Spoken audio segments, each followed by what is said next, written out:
Hello everyone, সবাই কেমন আছো? আশা করি খুব ভালো আছো, আর আমিও খুব ভালো আছি। নতুন একটা দিনে নতুন একটা রেসিপি নিয়ে চলে এসেছি। আমি মৌমিতাস ফ্যামিলি অ্যান্ড কুকিংয়ে আপনাদেরকে অনেক অনেক স্বাগত জানাই। তো আজকের রেসিপি হলো কিভাবে আপনারা বাড়িতেই রেস্টুরেন্টের স্বাদে চিকেন ভর্তা বানিয়ে ফেলতে পারবেন। তো তার জন্য এখানে আমি চিকেনের কিছু সলিড পিস নিয়েছি, আর নিয়েছি দুটো ডিম।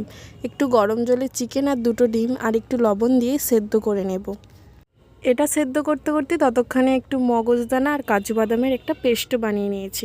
এরপর চিকেন সেদ্ধ হয়ে যাওয়ার পর হাত দিয়ে ঠিক এই রকমভাবে ছাড়িয়ে নিয়েছি। এরপর ওই কৌটোতেই একটা টমেটোর দিয়ে পেস্ট বানিয়ে নেব। এরপর কড়াইতে একটু তেল দিয়ে গোটা গরম মশলা দিয়ে দেব, এলাচ, লবঙ্গ, দারচিনি। আর যে দুটো ডিম সেদ্ধ করে রেখেছিলাম সেই দুটো ডিম ছুরি দিয়ে এইরকমভাবে ছোট্ট ছোট্ট করে কেটে নিয়েছি। কড়াইতে সব কিছু ভালো করে গরম হয়ে এলে পেঁয়াজ কুচি দিয়ে দেব। পেঁয়াজটা ভালো করে ভাজতে ভাজতে একটু রসুন আর লঙ্কার বিচে ফেলে লঙ্কা এইরকমভাবে ফালি করে নিয়েছি, আর রসুনগুলো একদম ছোট্ট ছোট্ট করে কেটে নিয়েছি। এরপর যে টমেটোর পেস্টটা বানিয়ে রেখেছিলাম ওটা দিয়ে দিয়েছি। সব কিছু ভালো করে মিশিয়ে নেব। এটা রুটি, লুচি, পরোটা, এমনকি ভাতের সাথেও খেতে পারবে। মশলাটা একটু ভাজা হয়ে এলেই ওতে কাঁচা লঙ্কা আর রসুন কুচিয়ে যে রেখেছিলাম ওটা দিয়ে দেব।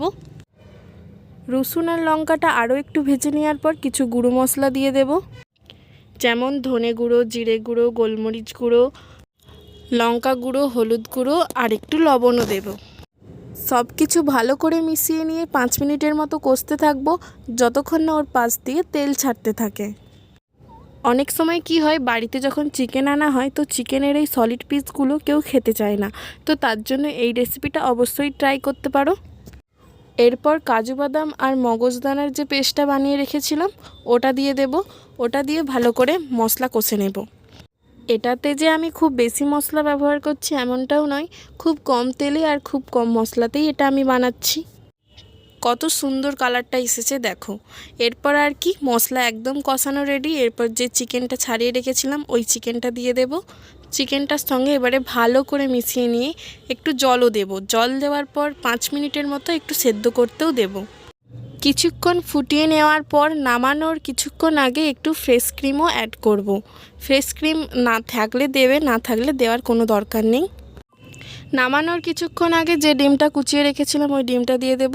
তারপর সব কিছু ভালো করে মিশিয়ে নিলেই একদম তৈরি যে কোনো ধাবা বা রেস্টুরেন্টের মতো চিকেন ভর্তা। তো আজকে আমি এই চিকেন ভর্তা দিয়ে খাওয়ার জন্য বাড়িতে নর্মালি যেভাবে পরোটা বানাই সেই রকমভাবেই পরোটা বানিয়েছিলাম। রেসিপি কেমন লাগলো অবশ্যই কমেন্টে জানিও। ভালো লাগলে লাইক, শেয়ার, কমেন্ট করে দিও। আর যারা ফেসবুক থেকে দেখছো তারা অবশ্যই পেজটা ফলো করে দিও।